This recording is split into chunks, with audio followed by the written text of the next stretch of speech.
Is a heartbreaking ending to the disappearance of 23-year-old Kada Scott. Authorities confirmed that it was her remains discovered over the weekend in a makeshift grave. And now new charges have been brought against the suspect, who's accused of kidnapping her. Tonight, her loved ones and friends gathered, continuing to seek closure and justice. Now, see, this right here, this one is different because we're talking about a young woman, 23 years old, full of life, full of potential, and she did everything that she was supposed to do. She told people she was being harassed. She tried to get help. She tried to protect herself, and still she ended up gone. Her disappearance and unaliving left a lot of folks angry and heartbroken and asking one simple question: why wasn't she protected when she asked for help?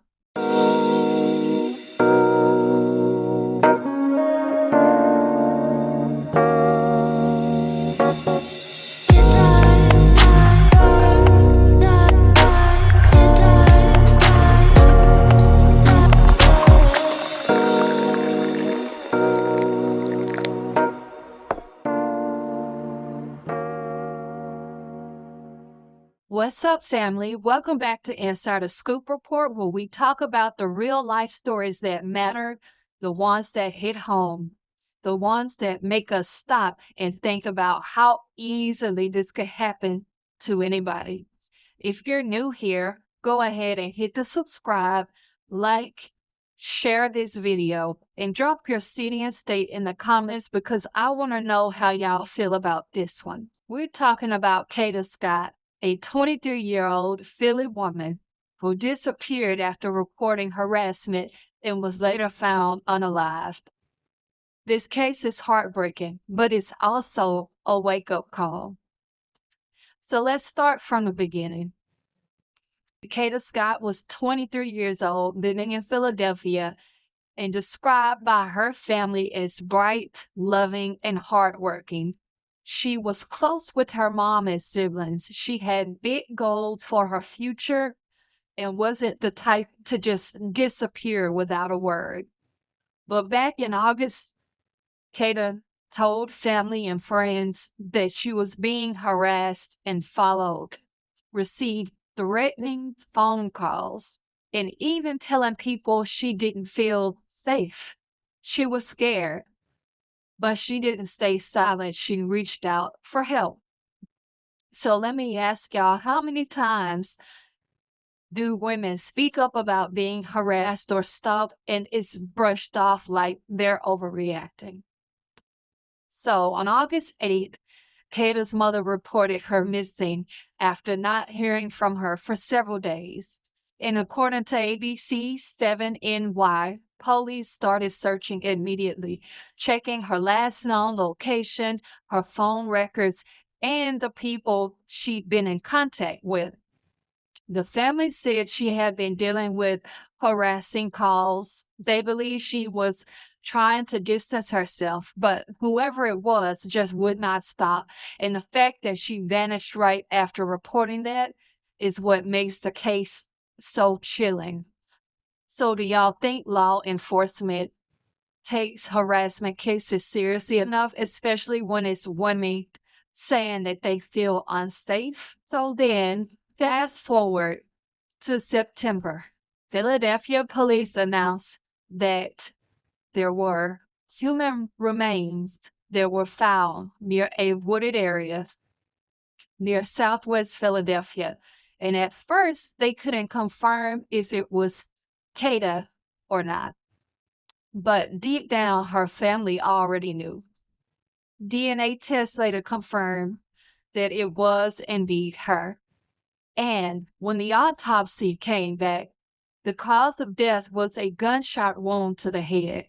And that's when this case turned from a missing person case to a homicide case. So, why does it take something tragic for cases to finally get taken seriously? Like, she told people she was in danger. Now, According to People magazine and NBC, Philadelphia investigators believe Kata's death is connected to the same harassment she reported before she went missing.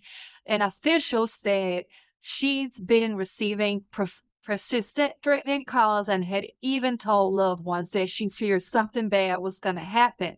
But there's still that one big question: who did it? Well, we did find out who did it. This guy right here, his name is Tion King. Disgusting. Okay, very disgusting. Do y'all think police wait too long to act when someone goes missing, especially when the person is an adult? Let's roll into the news clip.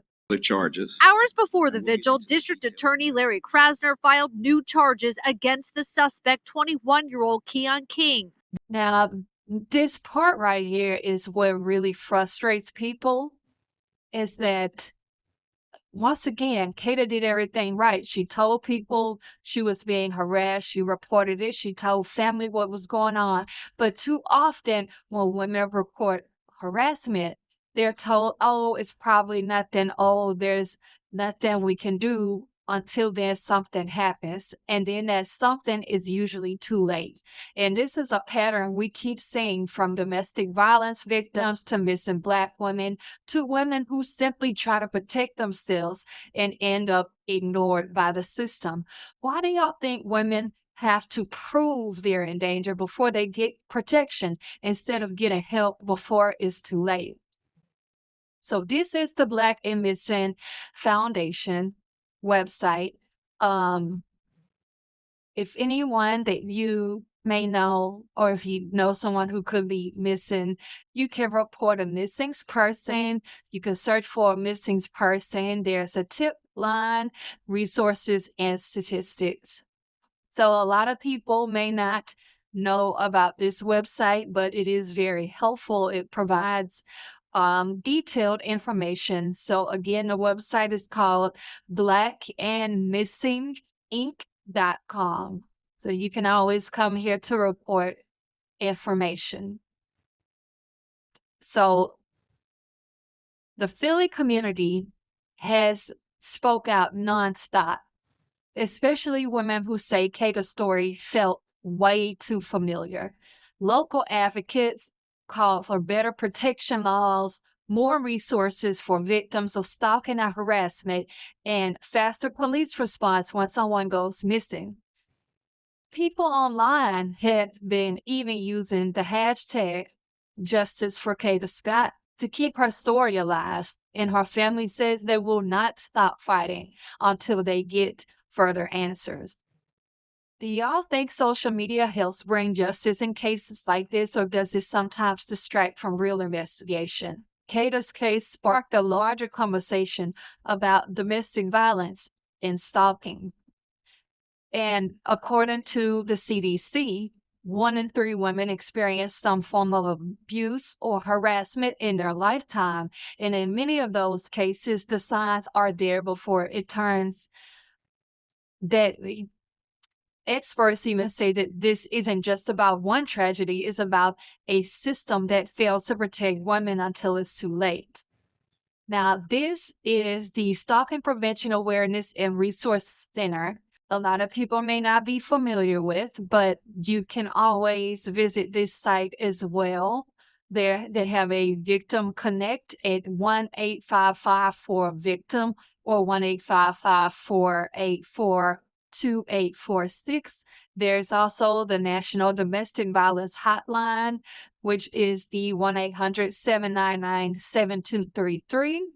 And then the National Sexual Assault Hotline, which is 1-800-656-HOPE or 4673. I want people to know there are resources when you feel like you're not being heard. There are other resources out there.